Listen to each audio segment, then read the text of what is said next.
The lease are basically of two types. First is operating lease. It is of a short duration and it can go for multiple times. Means if you, for example, buy a product for 10,000 rupees, so you have to lease it for multiple times. Example, 4 to 5 times to recover the cost. So each time it will cost around 2,000 rupees, and by this way, the owner of the equipment will recover the cost. Financial lease is for long term and it should cover at least 75% of the lease value or 90% of the total duration time that an asset should last. Means if I bought a mobile for say 10,000 bucks, it should be leased for not less than 9,000 to 9,005 rupees. And if say the life of mobile is 1 year, then the lease time should be around 9 months. 9 months. Then third category comes of sales and leaseback, which is very common in this airlines category. Say a particular airline is facing a cash crunch, so it will sell this airline to another company. From that company, it will lease back those planes back. Then now we look up the numerical part.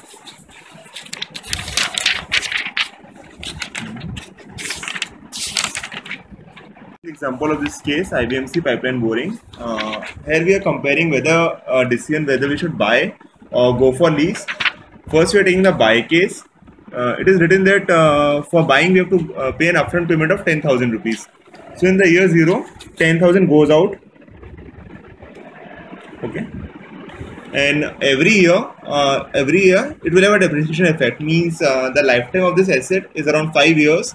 So per annum depreciation comes to 2,000 rupees.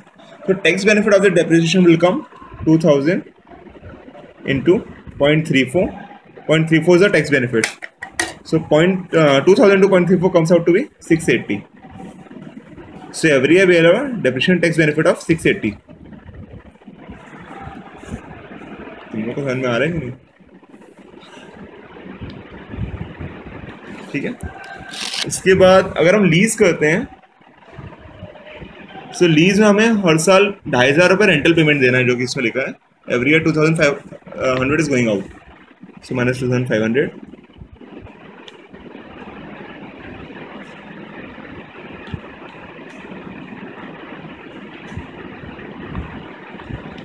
And tax benefit of that comes out to be 2,500 into 0.34, 850, which is given here. So 850.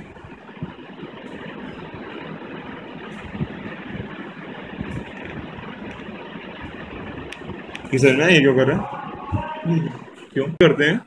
तो year 0 में हमारा 10,000 outflow है. ठीक है. फिर year 1 में हम बोला है डेप्रिशिएट करेंगे उसको, मतलब 5 साल की लाइफ साइकिल है, तो हर ईयर डेप्रिशिएट कितना होगा? 2,000 रुपीज.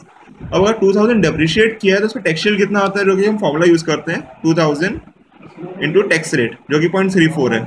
सो टैक्स कितनी है? 680. अभी 680 आता है. इसको करने का रीजन क्या है? करने का रीजन ये है बेसिकली कि मान ले मेरा रेवेन्यू 1,000 रुपीज है और मेरा टैक्स रेट 40% है. सो मैं टैक्स पे कितना कर रहा हूँ? 400. मेरा बच कितना रहा है? 600 रुपीज़. ठीक है. बट अगर मैं कोई भी चीज़ डेप्रिशिएट कर रहा हूँ तो ये 1,000 रुपीज़ रेवेन्यू है, इस पर डेप्रिशिएट किया मैंने मान ले 200 एग्जाम्पल के लिए. सो ये बच कितना रहा? 800. अब इस पर टैक्स कितना देना है मुझे? 40% के रेट पे अराउंड 320. सो मेरा प्रॉफिट आफ्टर टैक्स कितना हो गया? 480. बेसिकली ये 680 कुछ नहीं है, जैसे कि हमने यहाँ पे टैक्स दिया 400 का और यहाँ हमने टैक्स दिया 320 का, तो इस वजह से हमारा टैक्स कितना? 80 बचा.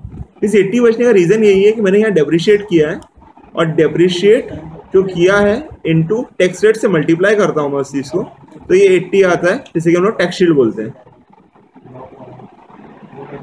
और ये टैक्स शील्ड कुछ भी नहीं है. इसका लगाने का रीज़न सिर्फ यही होता है कि कोई भी चीज़ जो मेरे P&L स्टेटमेंट से जाती है उसकी वजह से मेरा प्रॉफिट बिफोर टैक्स कम हो जाता है. जैसे कि 800 हो गया यहाँ पे, उस 800 होने की वजह से उसमें जो टैक्स देने वाला हूँ वो भी कम हो जाता है और इस वजह से मेरा टैक्स बचता है. इसलिए जो भी entity profit and loss statement से जाती है कभी भी, तो that entity x into tax rate करना, उसे टैक्स शील्ड बोला जाता है. ठीक है. उसके बाद तो हमने क्या किया कि ईयर 0 में 10,000 जा रहा है और ईयर 1, 2, 3, 4, 5 की सेविंग क्या है? 680, 680, 680, 680. ठीक है. अब मान लो मैं लीज में आता हूँ, तो लीज में क्या है कि हर साल मैं कितना पे कर रहा हूँ? 2,500. ईयर 0 में कुछ भी नहीं है, 1 साल यूज कर लिया, फिर मैंने 2,500 रुपये पे कर दिया. बट ये 2500 भी क्या है मेरा, कहाँ से जाएगा, प्रॉफिट एंड लॉस स्टेटमेंट से। और क्या बोला, प्रॉफिट एंड लॉस स्टेटमेंट से कुछ भी जाता है that entity into tax rate कर दो, वो टैक्स शील्ड बन जाता है। सो -2500 इंटू 0.34 जो कि 850 हो गया। इतना टैक्स मुझे कम देना पड़ेगा और ये टैक्स शील्ड हो जाता है। सो हर साल का मेरा प्रॉफिट कितना होगा यहाँ पे, ये बेसिकली -10,000 680 680 680 680 680 और यहाँ पे कितना होगा 2500 माइनस 850 जो कि होगा 1650।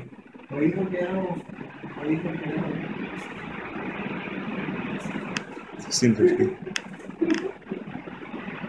अब यहाँ पे क्या हो रहा है basically,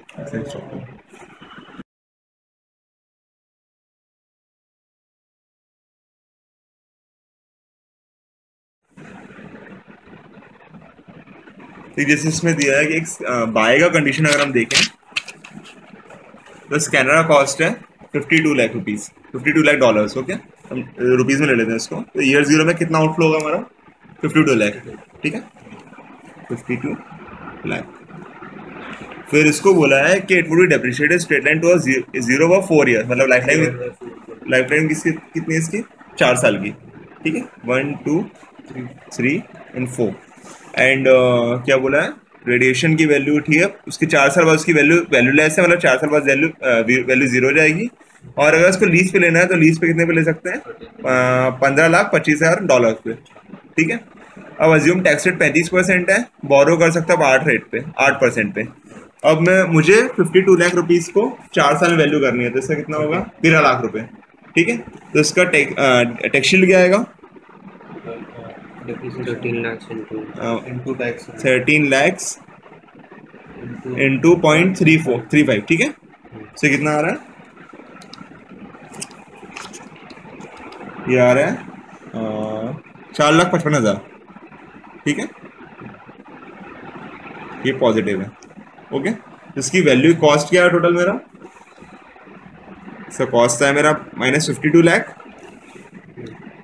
plus 4,55,000 upon R 1 - 1 plus R की पावर 4।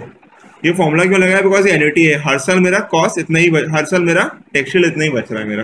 तो यहाँ भी 4,55,000 आएगा, थर्ड ईयर में भी इतना ही है, फोर्थ ईयर में भी इतना ही है। ठीक है, इसकी वैल्यू निकालूंगा मैं तो कितना आएगा, R की वैल्यू इसमें दी है 8% दी है, तो मैं लूंगा 1 / 1.08 की पावर 4। ठीक है, इंटू -1 + 1 डिवाइड बाय 0.08 इंटू 4,55,000। सो ये मेरा आ रहा है 15 लाख, अराउंड आ रहा है 15 लाख के आसपास इसमें। लेकिन अपफ्रंट कॉस्ट कितनी मेरी 52 लाख की -52 लाख की। तो टोटल लॉस कितना है मेरा, मतलब टोटल कॉस्ट कितनी पड़ रही है 369,2982। ठीक है, ये मेरी कॉस्ट आ रही है अगर मैं बाय करता हूँ। तो अगर मैं लीज करूंगा तो हर साल मेरी पेमेंट कितनी है 15,25,000। ठीक है, तो हर साल की पेमेंट कितनी मेरी 15,25,000। ये 4 साल की लीजिंग मेरी कॉस्ट इतनी है 15,25,000, हर साल मुझे इतना पेमेंट देना पड़ेगा। इस पे टैक्स शील्ड कितना मिलेगा मेरे को, इंटू 0.35। ठीक है, 15,25,000 इंटू 0.35, तो कितना आ रहा है ये 533,750। ये बच रहा है मेरा, हर साल इतना ही बचेगा। सो टोटल कितना कॉस्ट पड़ रहा है हर साल का मेरे को, 4 प्लस 1525000 मीन्स -991,250। इसका कॉस्ट निकालने के लिए इसको भी एन्युटी में डाल दूंगा मैं। सो -991,250 डिवाइड बाय 0.08 1 - 1 अपॉन 1 प्लस 1.08 की पावर 4। ओके, सही है, 1 divide by 1.08 -1 plus 1 divide by 0.08 into 991,250। तो ये कितना आ रहा है 3283,145, ठीक है। सो क्या कम आ रहा है, ये 3283,145 है और यहाँ 36 है। सो अगर इसको माइनस करूँ मैं इस कॉस्ट से 369,2982 मीन्स अराउंड 4 लाख रुपए बच रहे हैं मेरे अगर मैं लीज करता हूँ तो। हमको लीज पे जाना चाहिए, ठीक है। This is 1 - 2, 1 - 2, okay. सो ये लीज जो ले रहा है, अगर उस बंदे का 4 लाख रुपए का प्रॉफिट हो रहा है तो मतलब 4 लाख रुपए का नुकसान किसका हो रहा है, जो इक्विपमेंट दे रहा है मेरे को। नहीं लेसर है ना यहाँ पर तो। नहीं, अगर मैंने 4 लाख रुपए का प्रॉफिट कब हो रहा है, जब मैंने लीज पे लिया है, मतलब मैं लेसी हो गया, तो जो भी मुझे लीज पे देगा वो क्या हो जाएगा, लेसर हो जाएगा। तो अगर मैं 4 लाख रुपए का फायदा हो रहा है तो इसका कितना नुकसान हो रहा है, 4 लाख रुपए का। तो बेसिकली मेरा 4 लाख रुपए का प्रॉफिट है। सेकंड क्वेश्चन में 409,836 का लॉस हो जाएगा, तो अगर मेरा उतने का प्रॉफिट है उसका उतने का ही लॉस होगा। थर्ड क्वेश्चन क्या है, find the break even point, what would the lease payment have to be made for both the lessor and the lessee to be indifferent about the lease। मतलब इसमें केस क्या है, lease amount कितना, lease amount निकालना अपन को कि जो lease payment हो रहा है ये कितना होना चाहिए ताकि उसको लॉस ना हो और मुझे प्रॉफिट ना हो, मतलब दोनों के लिए कंडीशन सेम हो जाए। सो यहाँ पे कॉस्ट कितना आ रहा था मेरा लेसर के लिए, लेसर के लिए कॉस्ट क्या था मेरा 369,2982, ठीक है।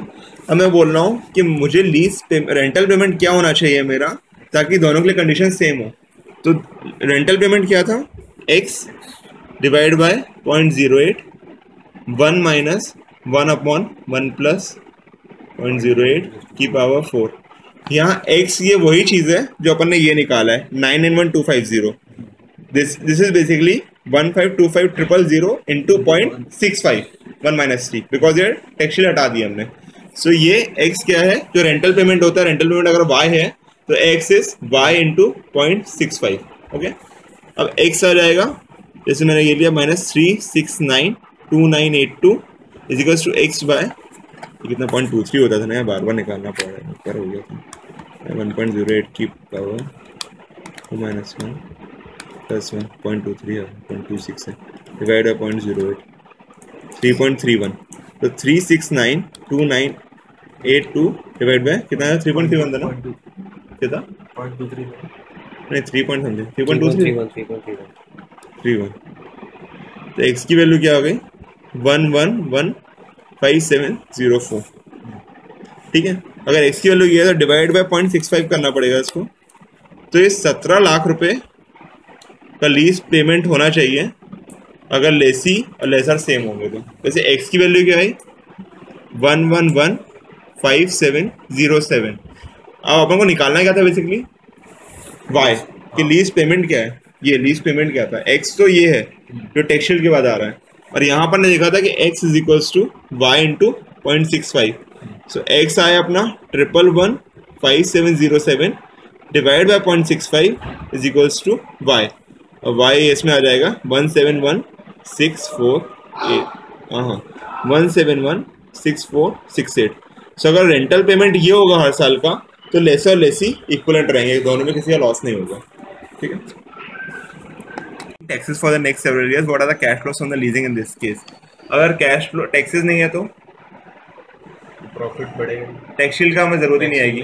तो जो हम यहाँ पे ये हटा रहे थे, ये टैक्सशील ले रहे थे वो नहीं लगेगी, यहाँ पे जो हम टैक्सशील ले रहे थे वो नहीं लगेगी, ठीक है। तो हमारा अपफ्रंट पेमेंट कितना था 52 लाख। अगर बाय करते हैं तो मेरा कॉस्ट कितना है 52 लाख, उसमें कुछ भी मैं टैक्सशील क्लेम नहीं कर सकता हूँ। अगर लीज पे लूंगा तो 15,25,000 एन्युटी ओवर 4 years। इसमें जो भी कम आएगा वो बेटर ऑप्शन है। टैक्सेस नहीं है मतलब मैं ये चीज़ क्लेम नहीं कर सकता हूँ, यहाँ पे टैक्सशील क्लेम नहीं कर सकता हूँ, समझ में आ रहा है।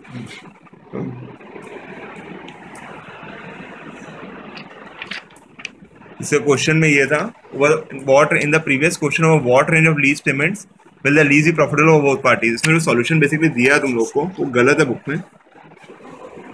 इसमें एक केस क्या है एक तो टेक्सटाइल का 0 है, और सेकंड केस क्या है कि पहली बार मैं कितना दे सकता हूँ 15,25,000, और ज़्यादा से ज़्यादा कितना दे सकता हूँ मैं 17 लाख।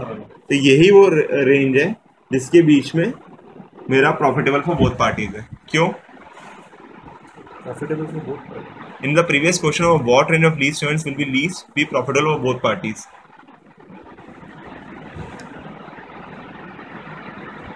देख 17 लाख में जब मैं दे रहा हूँ किसी को प्रॉफिट नहीं हो रहा है, मतलब दोनों के लिए इक्वल कंडीशन है। जब मैं 15 लाख देता हूँ तो सिर्फ लेसी को लॉस किसको है, बट इसमें क्या होगा इस रेंज अगर 15 लाख से थोड़ा सा भी ऊपर पड़ता हूँ तो लेसर को प्रॉफिट कम होगा, लेसर को लॉस कम होगा और लीज को प्रॉफिट कम होगा, but still he is in profit as compare to laser.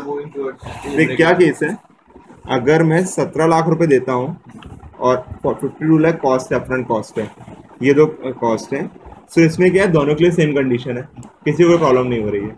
But मैं क्या बोल रहा हूँ दूसरी कंडीशन क्या है, अगर मैं 15,25,000 देता हूँ तो इसमें लेसर लॉस पे है और लेसी प्रॉफिट में है।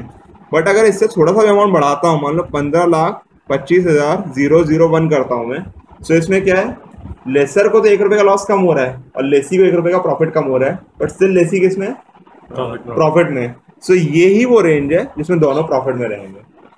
ठीक है, ये छठवा MARCS नहीं है, मतलब ये अलग चीज़ है, कोर्स में नहीं है हम लोग को ही नहीं था। इसके बाद finding out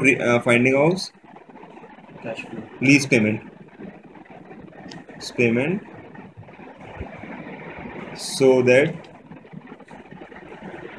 both are equally well off। ठीक है, मतलब दोनों का थर्ड प्रॉफिट किसी को लॉस नहीं होगा। हाँ, इसमें दोनों का कॉस्ट तुमको इक्वेट कर देना पड़ेगा, जैसे अपन ने ये किया था। जैसे इस वाली सिचुएशन में जैसे 4 लाख एक को प्रॉफिट हो रहा था, हाँ, दूसरे को लॉस हो रहा था, हाँ, तो इस सिचुएशन में तो फिर 0 हो जाएगा। ये है ना, ये जैसे आया था रेंटल पेमेंट बढ़ जाएगा ना।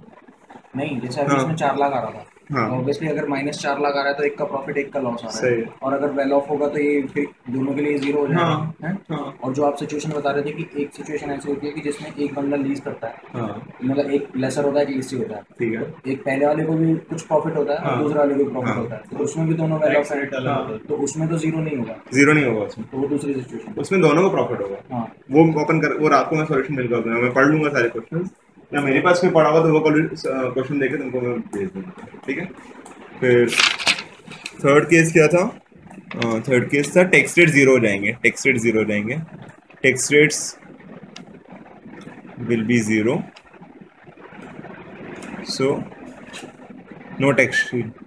ठीक है, उसका क्या इम्पैक्ट पड़ेगा तो टैक्स रेट 0 हो जाएगा अगर, तो जैसे ये 52,000 रुपये हैं और तुमने ये हर साल ये 4,55,000 रुपये जो क्लेम किए हैं एनुटी में, ये नहीं हो पाएंगे, तो तुम्हारा एक्चुअल कॉस्ट क्या आ जाएगा यहाँ पे 52 लाख, जो कि यहाँ भी आ रहा था 36 लाख समथिंग आ रहा था। ठीक है, तुम्हारा कॉस्ट क्या। सेकेंड थिंग, यहाँ तुम्हारा रेंटल पेमेंट क्या था अब तक 15,25,000 रुपये, बट तुम अपन 5 लाख समथिंग की टेक्सटाइल क्लेम कर रहे थे, तो हर साल 9 लाख कॉस्ट आ रहा था, लेकिन अब हर साल कॉस्ट कितना आ रहा है 25 लाख की कॉस्ट आएगा। हाँ, ठीक है, टेक्सटाइल नहीं है। चौथा रहेगा डिफरेंट टैक्सेस, जिसका मैं तुम लोग को मेल कर दूंगा। ठीक है, different taxes. Okay, first of all merger acquisition करने का प्रॉफिट होता है, मर्जर एक्विजिशन तभी होते हैं जब आपको सिनर्जी बेनिफिट हो। सिनर्जी बेनिफिट क्या होता है कि जो वैल्यू ऑफ दो कंपनीज के इंडिविजुअल हैं कंबाइन करने का, तो अगर वो चीज़ इंडिविजुअल एंटिटी से बढ़ती है तो उसे सिनर्जी कहते हैं। देन इसमें बेसिकली प्रॉब्लम्स जो आ सकती हैं अभी यहाँ पे वो ये है कि जब आप ऑफर करते हो तो वो बिड्स फ्रेंडली हो सकती हैं, हॉस्टाइल हो सकती हैं। फ्रेंडली बिड्स में क्या होगा कि आपने ऑफर किया, मैनेजमेंट खुश हुआ, आप में डील हो गई और आपने ले लिया, बट यूजली इतना इजी चलता नहीं है। तो ज़्यादातर क्या होते हैं, मैनेजमेंट फाइट बहुत गंदी होती है, तो उसमें आपके हॉस्टाइल बिड्स होते हैं, टेक ओवर्स होते हैं, फोर्सफुल टेक ओवर्स होते हैं। तो इसमें अलग अलग टर्मिनोलॉजी है कि जिसमें जो कंपनी एक्वायर होने वाली होती है वो अपने आप को बचाती है। उसमें एक तरीका होता है तुम्हारा वाइट नाइट और वाइट स्क्विरल। बेसिकली ये होते हैं कि कंपनी अपनी किसी अच्छे पहचान वाली कंपनी जो उसको लगता है उसको अच्छी टेक केयर करेगी, उसको बोलेगी कि आप आके ये स्टेक ले लो, बट आप मैनेजमेंट में मत आना, मतलब आप मैनेजमेंट कंट्रोल मत लेना, एक पर्टिकुलर स्टेक ले लो, क्योंकि मैनेजमेंट स्टेक ना हो और आप आगे कंपनी रन कर लो। तो अगर उससे क्या होता है, जो हॉस्टाइल कंपनी है जो आने वाली होती है वो वापस नहीं आ पाती, बिकॉज उसको पता है कि दूसरी कंपनी स्टेक लेने के लिए तैयार है इसकी। सेकेंड होता है पॉइजन पिल। पॉइजन पिल क्या होता है कि हर कंपनी एक पॉइजन पिल रखती है कि अगर कोई भी कंपनी एट अ स्ट्रेच एक बार में 20% से ज़्यादा फॉर एग्जांपल स्टेक किसी ने मेरी कंपनी में ले लिया, तो मेरी बाकी जो शेयर्स हैं वो डाइल्यूट हो जाएंगे। डाइल्यूट का फॉर्म है मतलब अभी जो बाकी 80% शेयर्स हैं वो 8 टाइम्स मल्टीप्लाई हो जाएंगे। तो वो शेयर्स कितने हो गए? 640। तो वो 640 प्लस 20 शेयर्स जो नई कंपनी ने लिए हैं उसके कंपेरिजन में वो 20 शेयर्स बहुत मामूली हो जाएंगे। वो 20 बाई 640 660 हो गया टोटल। तो हार्डली 10 या 12% बचते हैं, मतलब हार्डली 20 1/3 3% बचे। ये क्लॉजेज होते हैं बेसिकली। पॉइजन पिल एक क्लॉज होता है कि अगर कोई भी हॉस्टाइल टेक ओवर होने वाला हो तो पॉइजन पिल अपने आप को बर्बाद करने देना, कंपनी खुद को बर्बाद करती है बट किसी को एक्वायर नहीं करने देती है। तो जैसे मैंने बोला कि मेरी कंपनी में अगर मेरी कंपनी वाला 100 शेयर थी, तो अगर कोई भी कंपनी, मैंने क्लॉज डालता हूँ मैं कि कोई भी कंपनी आए और अगर उसने मैं इससे 20 शेयर ले लिए, तो जो मेरे एग्जिस्टिंग शेयर हैं 80 शेयर हैं वो 10 टाइम्स हो जाएंगे, स्प्लिट हो जाएंगे। तो टोटल शेयर कितने हो गए? टोटल शेयर 80 × 10 800 प्लस 20 शेयर उस कंपनी के पास गए 820। टोटल शेयर हो गया 820। अब उस कंपनी ने जो 20% स्टेक लिया था वो कितने होगा? सिर्फ 20 शेयर, और 20 डिवाइड बाय 820 तो उसका स्टेक कितना हो गया? 2.4% का। तो जो स्टेक उसका 20% का था वो उसका स्टेक उसका हो गया 2.4% का, और इससे उस कंपनी की हालत खराब हो जाती है। फिर गोल्डन पैराशूट्स वगैरह होते हैं। गोल्डन पैराशूट बेसिकली इसको एम्प्लॉइज को दिए जाते हैं। कई बार क्या होता है, जैसे एक कंपनी आ रही है वो तुम्हें एक्वायर करना चाहती है, सो वो तुम्हें ये देगी कि बट मैनेजमेंट जो है आपका, जैसे इस कंपनी मैनेजमेंट, उसको डर रहता है कि अगर उस कंपनी ने एक्वायर कर लिया तो मुझे निकाल देंगे, मुझे रखेंगे नहीं। तो गोल्डन पैराशूट दिए जाते हैं। गोल्डन पैराशूट अपने मैनेजमेंट को दिए जाते हैं कि अगर एक्विजिशन हुआ और अच्छा एक्विजिशन हुआ तो आपको $5 मिलियन $10 मिलियन रुपए मिलेंगे। तो इस तरीके से मैनेजमेंट भी चाहता है कि अगर कोई अच्छी कंपनी है जो एक्वायर करे तो उससे हमारा प्रॉफिट हो जाए। अब न्यूमेरिकल्स देखते हैं इसमें। न्यूमेरिकल्स पहला क्वेश्चन है, इसमें 14th क्वेश्चन है। ये बेसिकली 14 क्वेश्चन में एक फ्लाई बाय नाइट करके कंपनी है और एक फ्लाई इन द पेन करके कंपनी है। Fly by night fly in the pan को खरीदना चाहती है, और इसमें सिनर्जी बेसिकली ये आ रही है कि अगर ये कंपनी से खरीदती है तो एडिशनल कैश फ्लोज हैं $3,90,000 के परपेचुइटी में। रेट क्या है? 8% का रेट है। और इसमें धीरे धीरे बाकी ऑप्शन देखते हैं कब कैसा क्या हो रहा है। सिनर्जी बेसिकली है, बोला सिनर्जी क्या है?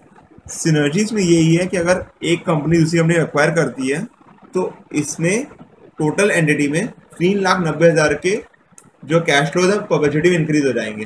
तो उससे क्या होगा? ये 3,90,000 डिवाइड बाय 0.8 जो परपेचुइटी का फॉर्मूला है, सो इतना। सो दोनों कंपनियां कंबाइन हो जाती हैं तो उनसे उनकी एडिशनल अर्निंग्स 48,78,000 बढ़ जाती है, और यही सिनर्जी है इसमें। सेकेंड केस क्या है? What is the value of flash in the pan to fly by night? देखो इसमें दिया है कि फ्लैश इन द पेन का अभी कॉस्ट क्या है? 7 मिलियन। तो फ्लाई बाय नाइट या तो उसको 7 मिलियन दे सकता है, या 7 मिलियन प्लस जो सिनर्जी से प्रॉफिट हो रहा है जो कि 48,78,000 है ये दे सकता है। तो मैक्सिमम से मिनिमम वैल्यू दे सकता है 7 मिलियन, और मैक्सिमम वैल्यू दे सकता है 11 मिलियन के आसपास। 11 मिलियन मैक्सिमम वैल्यू दे सकता है। तो एक्चुअल वैल्यू क्या है? 11.875 मिलियन जो वैल्यू है फ्लैश इन द पेन की फ्लाई बाय नाइट पे। तीसरा question, what is the cost to fly by night for each alternative? Cost में 2 ऑप्शंस दिए हैं, या तो 30% ऑफ स्टॉक दे दे या 9 मिलियन कैश दे दे। 9 मिलियन कैश तो सिंपल है, 30% स्टॉक देखते हैं। 30% ऑफ स्टॉक क्या है बेसिकली? अब इसकी स्टॉक की वैल्यू कितनी हो गई फ्लाई इन द पेन की, फ्लाई बाय नाइट की? 22 मिलियन इसकी खुद की वैल्यू है, प्लस 7 मिलियन जो फ्लाई इन द पेन की वैल्यू है, प्लस 4.875 जो सिनर्जी की वैल्यू है। तो अराउंड 33.875 हो गई टोटल स्टॉक की वैल्यू। इसका 30% आएगा 10.7 समथिंग आ रहा है। तो ये स्टॉक वैल्यू है अगर fly by night flash in the pan को स्टॉक में खरीदती है। चौथा होता है एनपीवी। एनपीवी क्या है? मेरा कॉस्ट कितना है इसमें? -10.71 प्लस प्रॉफिट कितना है? 7 प्लस 4.875 कॉस्ट दे रहा हूँ इतना, प्लस 7 मिलियन जो उसकी एक्चुअल वैल्यू है कंपनी की, प्लस 4.875 जो सिनर्जी आ रही है। सो एक्चुअल आएगी 1.1 के आसपास सिनर्जी इसमें आ रही है। दूसरा ऑप्शन क्या है, -9 अगर कैश पे करता हूँ, +7 प्लस 4.875, तो ये अराउंड कितना आ रहा है, 2.875 की एनपीवी है अगर मैं उसे कैश में पे करता हूँ तो। ये हो गया 14 क्वेश्चन। ना हम 12वां क्वेश्चन देखेंगे। 12वें क्वेश्चन में फर्म ए फर्म बी को खरीदना चाहती है। पहला क्वेश्चन से पूछा है व्हाट विल द अर्निंग्स पर share of firm A after the merger. Earnings में देखो इसमें बोला कि 18 पे खरीदा है, $18 पे खरीदा है एक शेयर को, तो टोटल इसको पे कितना करना पड़ेगा, पे इसको करना पड़ेगा $18 इंटू 300 शेयर आउटस्टैंडिंग है, 300 शेयर आउटस्टैंडिंग है, तो 5400 रुपीज पे करने हैं इसको। बट ये कैश में पे नहीं कर रहा है, ये स्टॉक डील हो रही है, तो इसको 5400 वर्थ के शेयर्स पे करने पड़ेंगे। तो फर्म ए का एक शेयर है 60 रुपए का, इसको 5400 वर्थ के शेयर पे करने हैं, तो 5400 डिवाइड बाय 60 मीन्स इसको 90 शेयर देने पड़ेंगे। सो मर्जर के बाद अपन ने बोला ईपीएस निकालना है। टोटल अर्निंग्स कितनी है, 2100 फर्म ए की अर्निंग थी, 700 जो फर्म बी की अर्निंग है, 900 जो खुद इसके शेयर्स थे, और 90 शेयर्स जो उसको ये ऑप्शन में अपने दे रहा है उसको खरीदने के लिए। तो टोटल शेयर्स हो गए ये, इसलिए हो गया 2.83 आ गया अर्निंग्स पर share after the merger. Second part बोला है कि अगर मार्केट ये आपकी जो P2E की मार्केट ईपीएस को, प्राइस टू अर्निंग्स रेशियो को करेक्टली एनालाइज नहीं करती है। हमने देखा अगर मर्जर होता है सो बाद में ईपीएस कितना होता है यहाँ पे 60, ये ईपीएस हमारा 2.83 आया, ईपीएस 2.83 आया, तो प्राइस टू क्या हो जाएगा 60 डिवाइड बाय 2.83 जो कि अराउंड 21.27 है। बट मैं बोल रहा हूँ कि अगर मेरा P2E चेंज नहीं होता है, P2E चेंज नहीं हुआ, P2E वही रह गया 25.75, अगर P2E 25.75 रह गया तो प्राइस और अर्निंग्स पर शेयर कितनी हो गई, न्यू अर्निंग्स पर शेयर 2.83 है, तो ये प्राइस कितना हो जाएगा 25.75 इंटू 2.83 जो कि प्राइस 72.875 हो जाएगा, जो कि मार्केट में करेक्टली इनकरेक्टली रिफ्लेक्ट करेगा। बट अगर ये करेक्टली शो करेगा तो प्राइस क्या हो जाएगा 21.20 इंटू 2.83 जो कि 60 रुपये, जो कि हमारा एग्जैक्ट प्राइस है। ये क्वेश्चन सी है। डी क्वेश्चन बाद में देखेंगे, ठीक है।